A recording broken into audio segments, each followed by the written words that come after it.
جتنے گناہ سرزد ہوتے ہیں وہ اسی وجہ سے ہوتے ہیں کہ ہم اللہ کو بھول جاتے ہیں. اپنی ذاتی خواہشات، نفسانی خواہشات ہم پر غالب آ جاتی ہیں.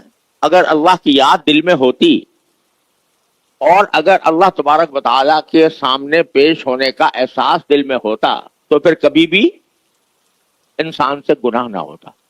خاص طور پر وہ گناہ جو تنہائی میں کیے جاتے ہیں، یہ اللہ تعالیٰ تک پہنچنے کا بہت ہی آسان اور بہت مختصر راستہ ہے. قرآن کریم کی ایک آیت ہے جس پر میں پہلے کئی ہفتوں بیان کر چکا ہوں. اللہ تبارک و تعالیٰ اس میں فرماتے ہیں کہ یا ایھا الذین آمنوا اذکروا اللہ ذکرا کثیرا وسبحوہ بکرۃ واصیلا. اے ایمان والو، اللہ کا کثرت سے ذکر کیا کرو، اللہ کو کثرت سے یاد کیا کرو، اور صبح و شام اس کی تسبیح کیا کرو. تسبیح کرنے کا معنی یہ کہ اس کو سبحان اللہ کہا کرو، سبحانہ و تعالی کہا کرو. تو اللہ تبارک و تعالی کا کثرت سے ذکر کرنے کا حکم دیا ہے اللہ جل جلالہ نے ہم سب بندوں کو.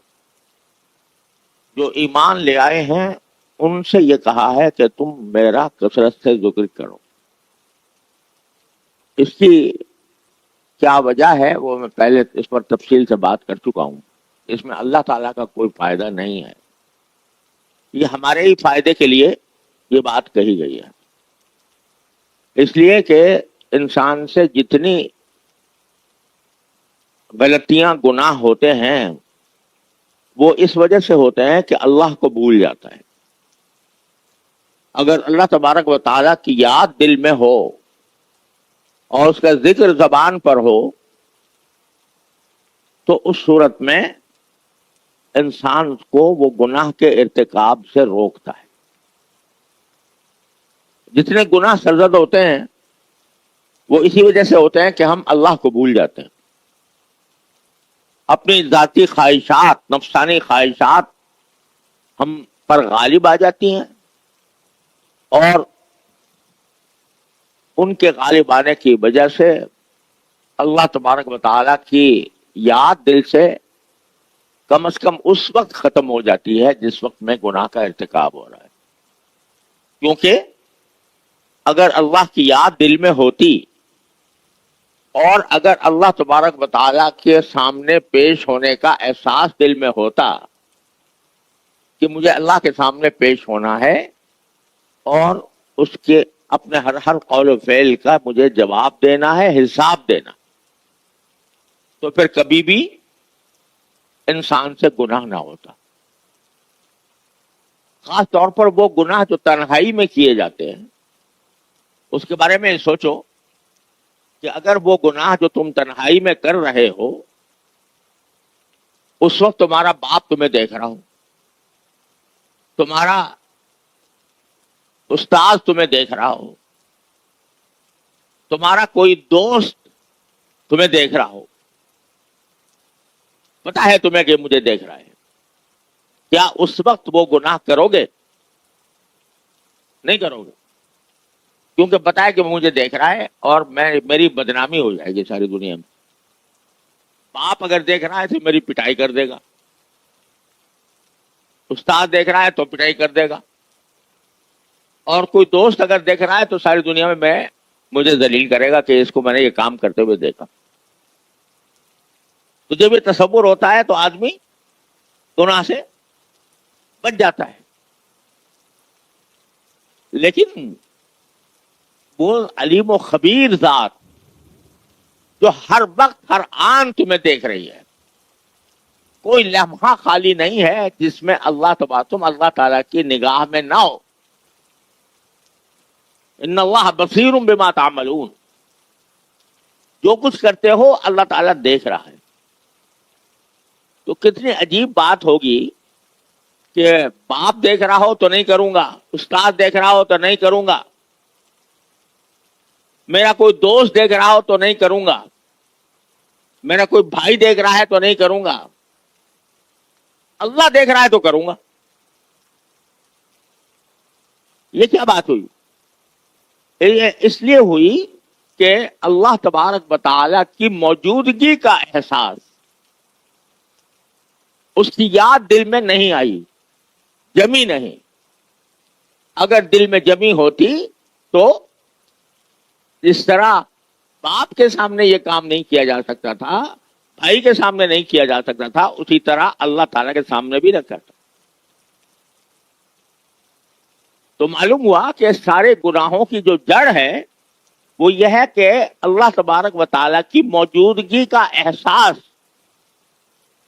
انسان کے دل سے مٹ جاتا ہے۔ دوسرے الفاظ میں اللہ تعالیٰ کی یاد مٹ جاتی۔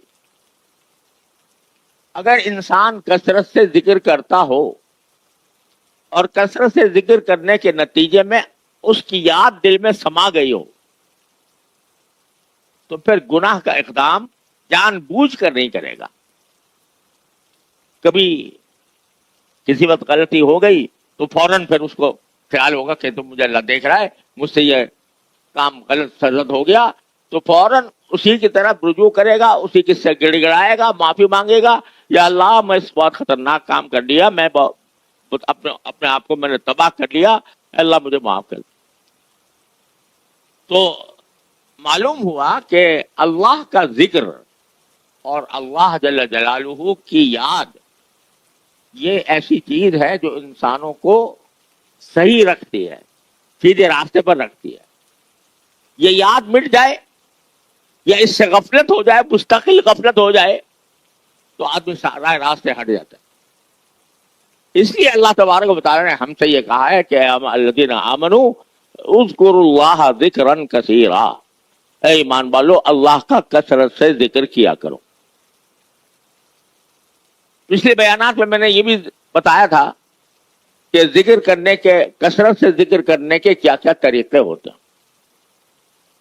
اس میں یہ بھی بتایا تھا کہ زبانی ذکر بھی ہوتا ہے، دل کا ذکر بھی ہوتا ہے، اور دعا بھی ایک ذکر ہے، دعا بھی ایک ذکر ہے، اور تلاوت قرآن کے بعد سب سے زیادہ افضل ذکر دعا ہے۔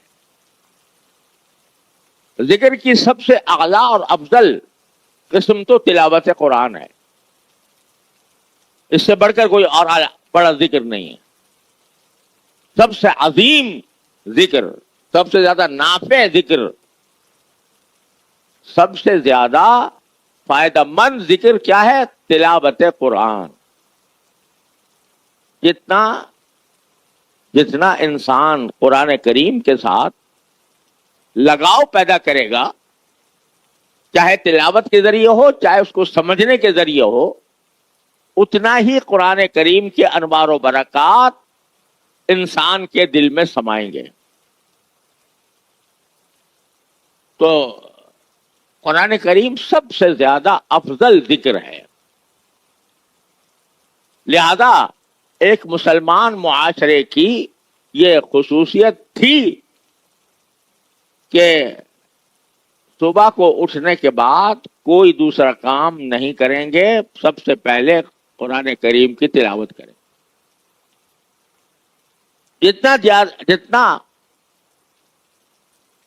جتنا قرآن کی تلاوت زیادہ ہوگی، اتنی ہی دل میں اللہ تبارک و تعالیٰ کی عظمت و محبت ترقی کرے گی، روحانیت ترقی کرے گی۔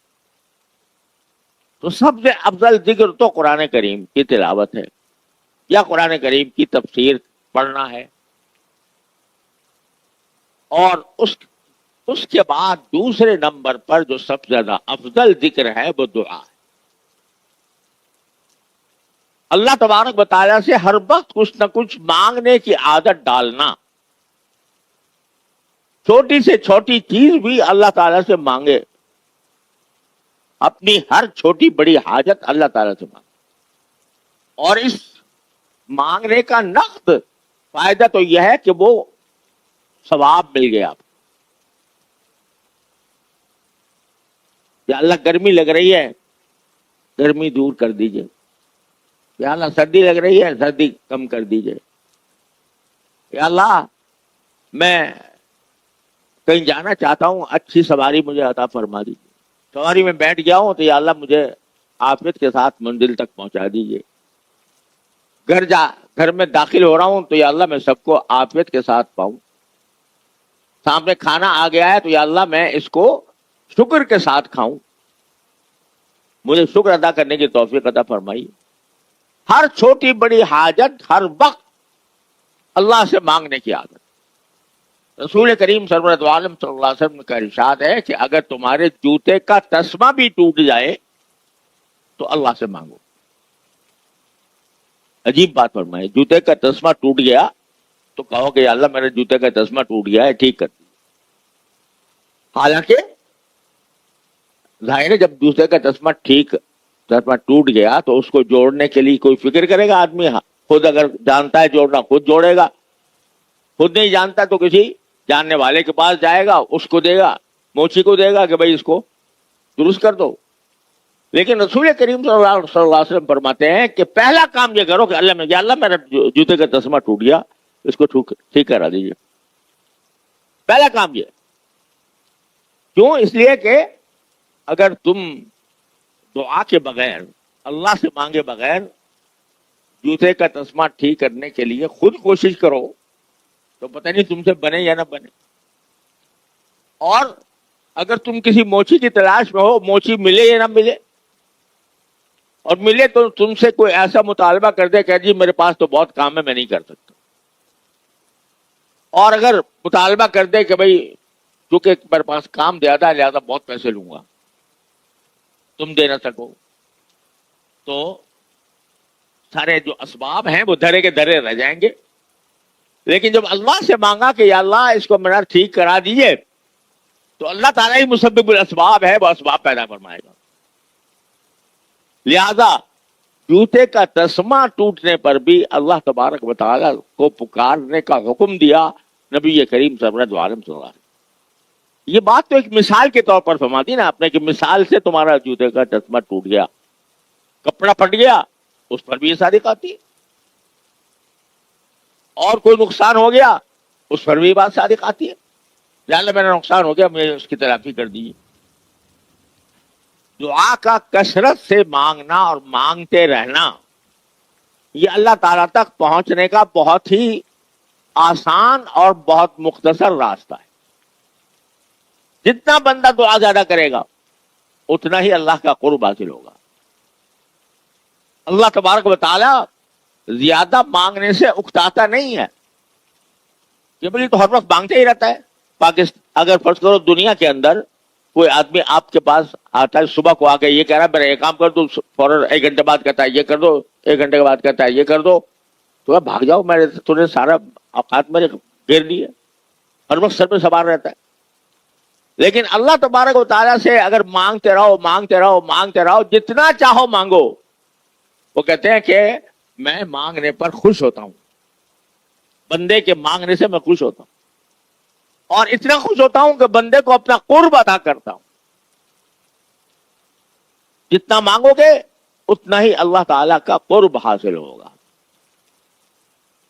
اذا سألک عبادی انی فانی قریب، جب میرے بندے مجھ سے مانگے تو میں قریب ہوں، یعنی مانگنے کے نتیجے میں تمہیں میرا قرب حاصل ہو جائے گا۔ اللہ تعالیٰ نے ایسا دروازہ کھولا ہوا ہے ہمارے آپ کے لیے دعا کا۔ ہر چھوٹی بڑی حاجت اللہ تعالیٰ سے مانگو، اور اپنی ذاتی حاجت بھی، اور کوئی اجتماعی حاجت ہو تو وہ بھی اللہ تعالیٰ سے